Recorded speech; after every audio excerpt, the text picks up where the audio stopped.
Hi YouTube viewers, Spawn Booster 75. I got a new Lego train today and I built it, so I'll just show you real quick. Okay, so this is about 30 centimeters long. This is the one that has the engine in it. It's got lights. When you go fast, the lights go brighter. There's a passenger train. This one's just passenger train. It's got a clear glass on the top. And this is just one. If you're going like the opposite way, then you can see it too.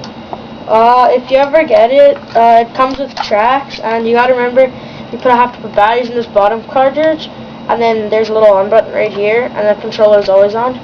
Okay, let's put on the train.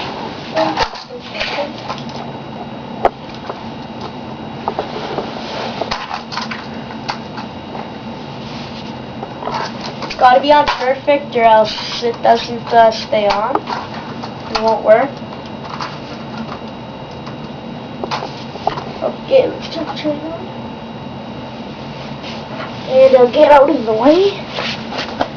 It's got a horn.